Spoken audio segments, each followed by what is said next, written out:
Hi there. In productivity principle number 3 is the time. In time, choosing the right calendar for you is very important for you because the entire time can be managed if you have a very good calendar. It's such an important tool to deserve your careful consideration and selection of your calendar. When we talk about the calendars, uh, normally you have the two different types of calendars. We can talk about a calendar which is a paper based, other one would be the digital based. Let's talk about more about the paper based with the advantages and disadvantages. So these paper-based calendars, when we try to choose these kind of things, which are very affordable when compared with a digital one, because a digital one you may have to depend on a computer or maybe on a mobile. But with the paper planner, it's just a planner which has on a paper with your weekly and monthly sheet. But make sure that you should be selecting something like this one. If you see here the difference between the right side and the left side one has a complete schedule from the 6 a.m., 7 a.m., 8 a.m. Similar, the time is available. So you have a hourly based calendar also available on that specific day, what kind of activities you're going to do it. So that's good. That kind of thing is very much preferable. When you look at here, it's a device which is some kind of odd when you wanted to trouble when you wanted to write down more. So these are the considerations when you have to go for the paper one. There are definitely big disadvantages with the uh, paper planner. The first thing one is it has a limitation. If you see here, the limitation of the space, you can't have more content can't be written here. So that's the biggest limitation. And when it comes to recurring appointments, for example, you want to have your weekly or monthly or daily meetings, so it would be a recurring thing. To write that, you need to copy every time on every page manually, which is difficult, which would actually take time. Other disadvantage which we can talk is like you can't carry bulky calendars all the time wherever you go. So it would be difficult. And the other one would be if you lost accidentally or it got destroyed, then the entire planner you will not have. So it's a difficult for you. So the other options would be the by choosing the mobile options like or mobile based calendar or cloud based calendars, either from your computer or some kind of application based calendars, which are very useful. So we call these are the digital calendars for now.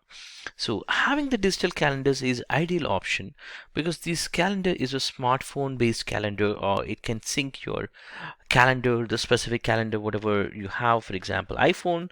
So this iPhone calendar can sync with your all Mac specific devices. What if you're trying to use maybe Android devices sometime, then you should be using both the places a similar sync calendar based application that would be suggested. For example, Google. So Google would be the best calendar method where you can use it. I can show you maybe a Google based calendar. For example, this is my Gmail ID, one of my Gmail ID, and what I can do is you click here all these dots. This is where all the Google apps will be there. And if you go back to calendar, so it's going to open a new calendar. This is a plain calendar, and you can have a view based on the day wise here or a monthly wise. You can simply click here today or next day, something like this, or you can go ahead and check it for complete month. You see here, or a day wise. So having the day wise, you can set a time. Maybe you can put it maybe 10:30 to 11:30, and this calendar can be set it like maybe a demo class example, and simply you can edit set it as a reminder or just the calendar event, and you can copy yourself and simply add the conferencing details or location, something like that. Just remember, and then you can, if you just click on that specific button, it's going to give you, hey, you want to go for this as a repeat, so you can check out daily or weekly. So it's so easy to set a custom calendar as a digital calendar. It's so easy, and you can write down, what to be done. For example, a demo class to be attended, maybe in some other location. You have to travel. All that information can be saved. So when you locate here, for example, I can simply say a demo class to be attended, and simply I'm just saving. And if I want this to be recurring, I can simply go for a daily example. It's daily, or maybe I can choose here a custom. For example, I can say uh, repeat every week, month, year, or on a specific day, or after this recurrence it's going to end up. So something like that, I can set it and say every day, for example. And if I save, as soon as I save it, I'm going to get it to actually continue with the notification. You see here, if I go anywhere, any of the day, that specific calendar will be available. It's so easy, and this specific thing will also sync with my mobile.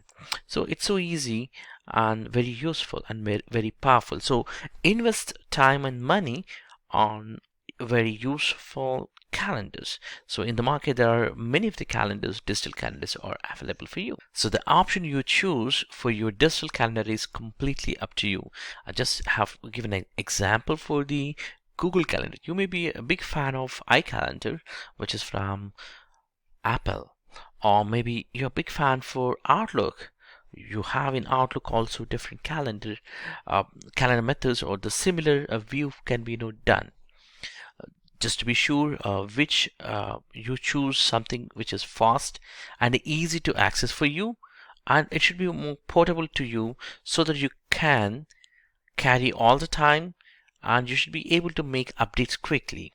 Take a moment right now and decide and commit to which calendar option you're going to use it. And write it down, and it should be within your budget, definitely. If you haven't been using calendar much, get ready, because I'm talking about actual time management, and this is where it will be more planned and more useful.